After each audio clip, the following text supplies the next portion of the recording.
রেডিওটা বাজছে সুরে, গল্প আসছে শনিবার ঘুরে। নমস্কার, আমরা গল্পের রেডিও। বিভিন্ন স্বাদের গল্পের সম্ভার নিয়ে আমরা আসি প্রতি শনিবার। আজ আপনাদের জন্য বিমল মিত্রের রাত তখন 11টা। গল্প পাঠে এবং গল্পের সূত্রধার আমি অয়ন। শুরু হচ্ছে রাত তখন 11টা।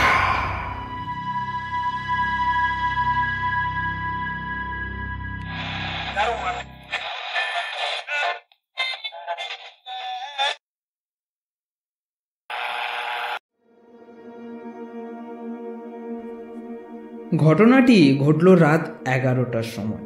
কলকাতা থেকে দেশে যাচ্ছি। দেশ বলতে আমি যেখানে জন্মেছি আর কি। কলকাতা থেকে ট্রেনে যেতে প্রায় 3 ঘন্টা সময় লাগে। সকাল 5টার একটা ট্রেন আছে, তাতে গেলে মাঝদিয়া স্টেশনে 8টা কি 8:30 বেজে যায়। স্টেশনে নেমে আরও 5 ক্রোশ হাঁটা। খুব তাড়াতাড়ি হাঁটলেও তাতে সময় লেগে যায় প্রায় 2 ঘন্টা। তারপর আরও একটা ট্রেন আছে, সেটা সকাল 9টায়, তারপর দুপুর 2টোয়, তারপর সন্ধ্যে 6টায়।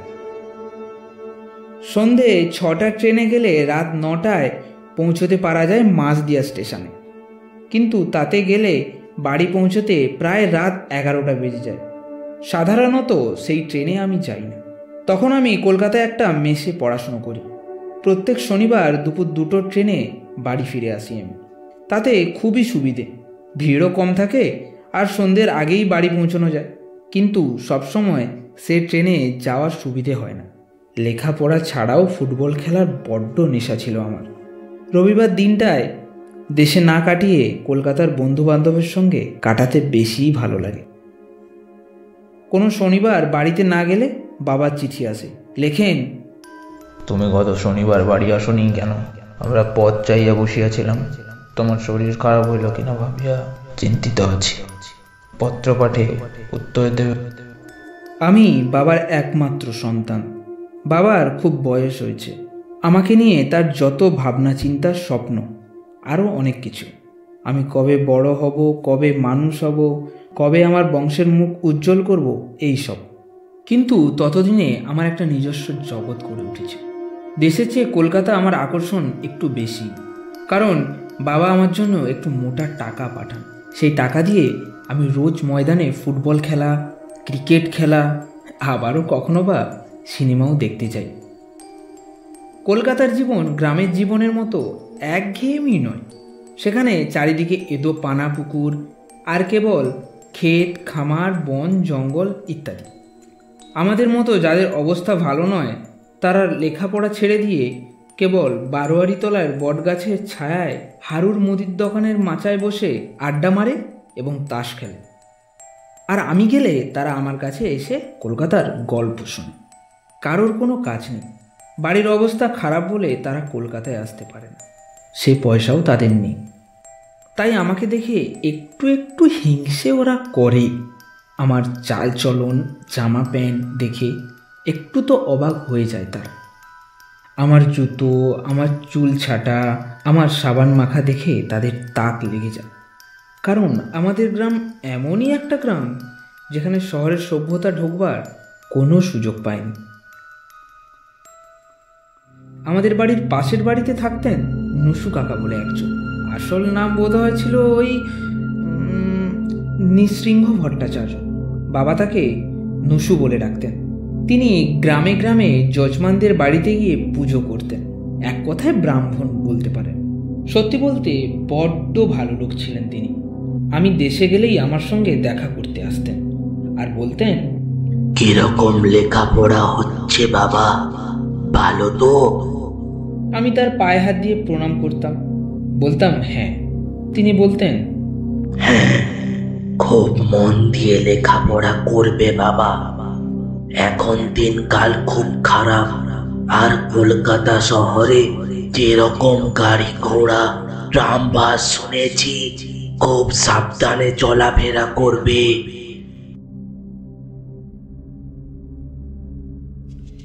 নুসু কাকা আমাদের দেশের নাম করা পুরোহিত মশাই ছিলেন। তিনি না হলে কারোর কোনো পূজা অর্চনা হতো না।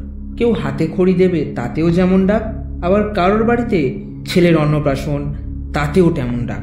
তারপর তো বারোয়ারিতলার দুর্গাপুজো, কালী পুজো থেকে আরম্ভ করে 3 ক্রোশ দূরে জমিদার বাবুর বাড়িতে যত উৎসব, যত বিয়ে, ব্রত উদযাপন, সবেতেই তেনার ডাক পড়ত।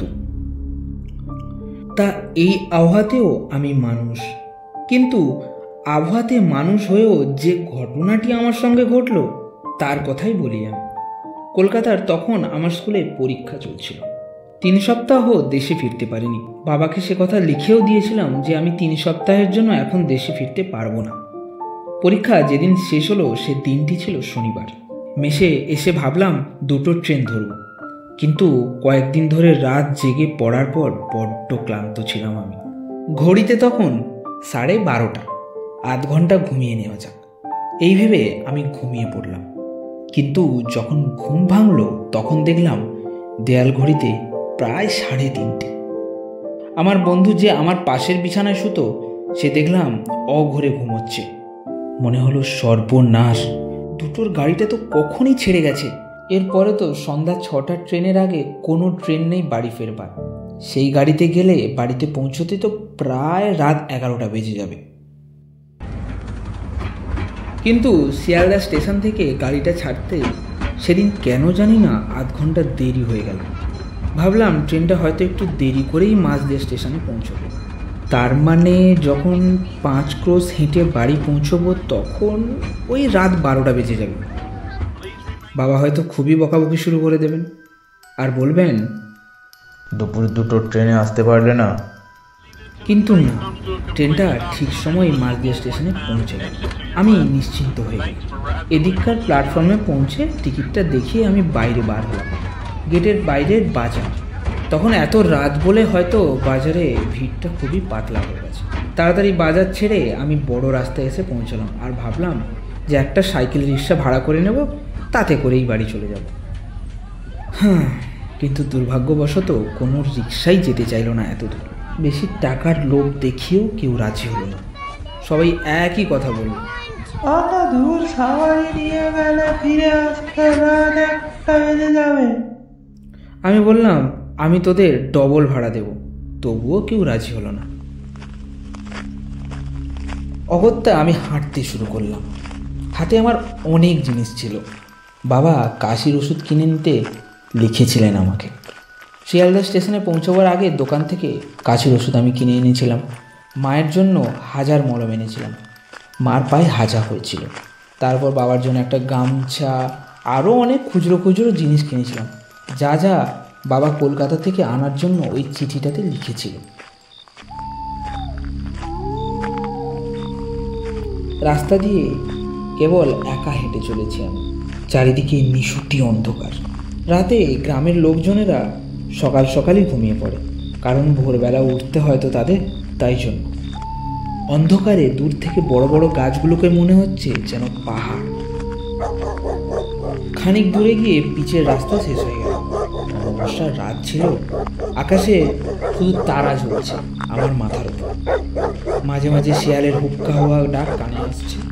2-1টা কুকুরও ঘেউ ঘেউ করছে আমাকে দেখে, কিন্তু পরে তারা আমাকে দেখে চিনতে পেরে চুপ হয়ে গেল। তবুও কেন জানি না আমার ভয় করতে লাগলো, কিন্তু কিসের ভয় তা আমি বলতে পারবো না। একটা রাস্তার মোড়ে এসে আমি দাঁড়ালাম। চারিদিকে কয়েকটা বড় বড় বটগাছের ডালপালা ছড়িয়ে জায়গাটিকে যেন ঢেকে রেখেছে। শনি মঙ্গলবার এই জায়গাটায় হাট বসে। হাট বেড়াবেলি শেষ হয়ে গেছে। চারিদিকে 2-4টে ওই ছোটোখাটো দোকান, তারাও ছাপ বন্ধ করে ফেলেছে বাড়ি ফেরবার জন্য।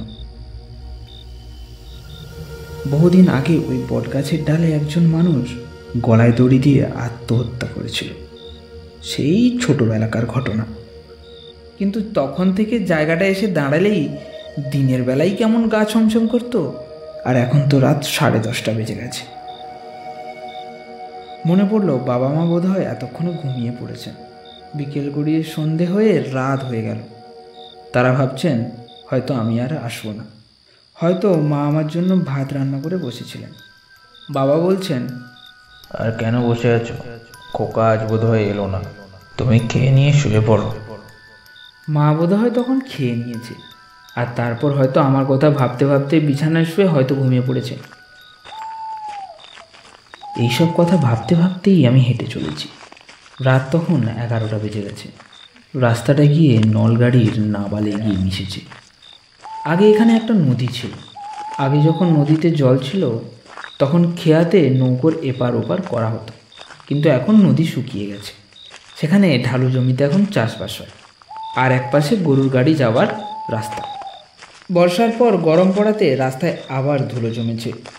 এখানকার লোক তাই ওই জায়গাটার নাম দিয়েছে নলগাড়ির নাবাল। আমি ঢালু রাস্তায় নামতে লাগলাম। তারপর সামনের দিকে নজর পড়তে যা দেখলাম তাতে আমার শরীরের রক্ত হিম হয়ে এলো। দেখলাম রাস্তার ওপারে একটা দাঁড়িয়েওয়ালা মূর্তি ঢালুর রাস্তার ওপর দিয়ে নেমে আসছে আমার দিকে। রাস্তায় তার পা নেই, শুধু হাওয়ায় ভাসতে ভাসতে এগিয়ে আসছে আমার দিকে। আমিও আর এগালাম না, এগোতে ভয় করলো।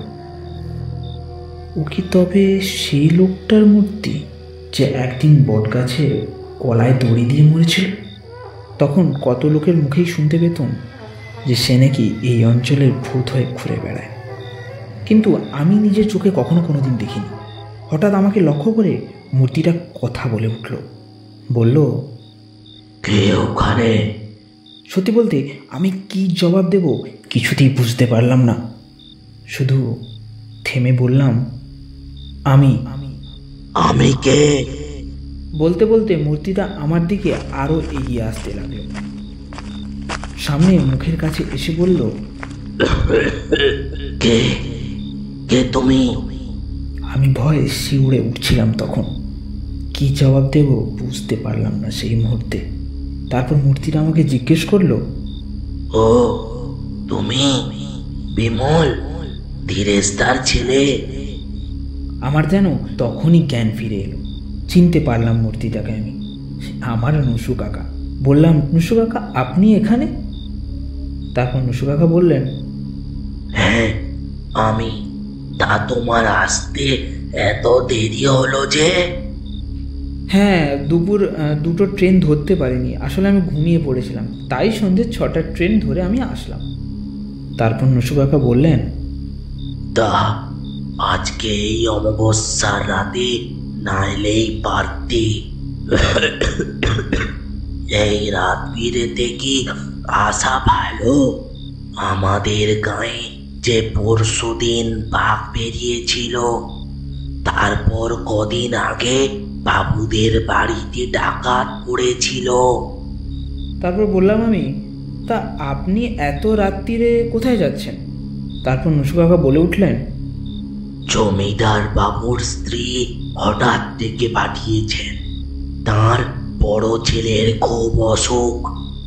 আমাকে সেখানে গিয়ে শান্তি সত্যায়ন করতে হবে। যত রাতই হোক আমাকে যেতেই হবে।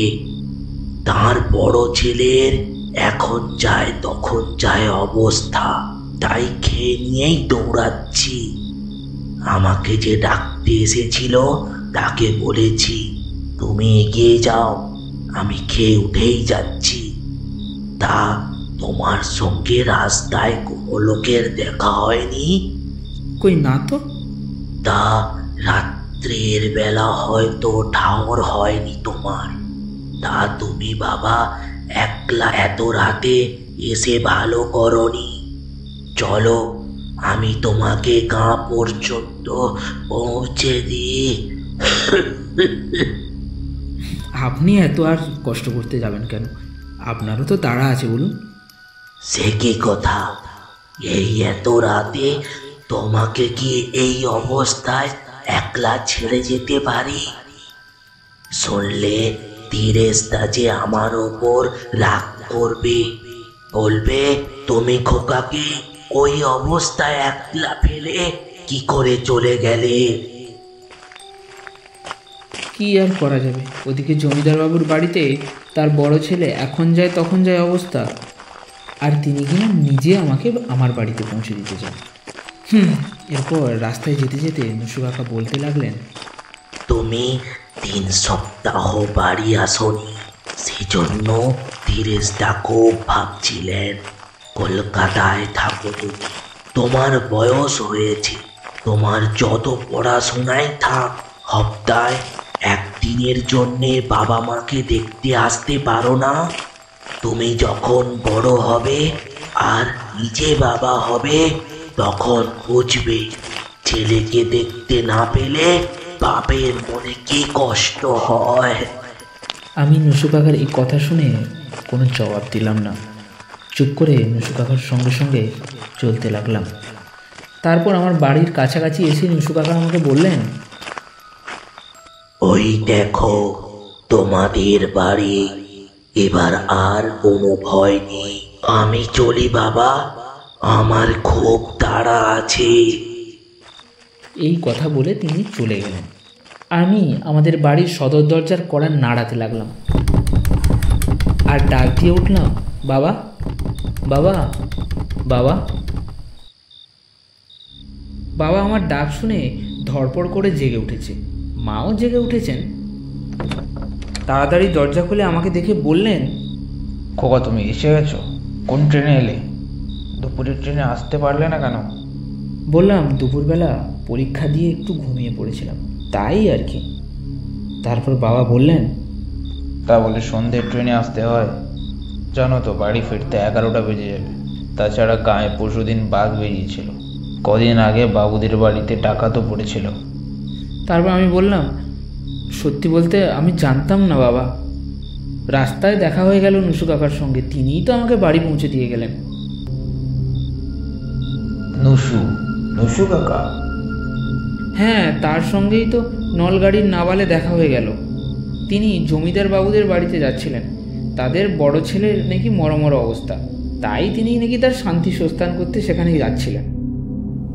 বাবা আমার দিকে হতবাক হয়ে চেয়ে রইলেন, তার সঙ্গে মাও।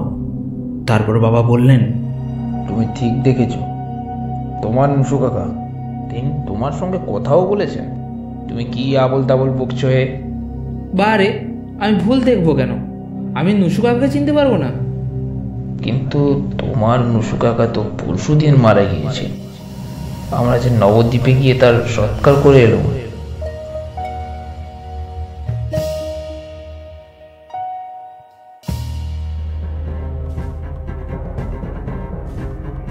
শুনছিলেন রাত তখন 11টা।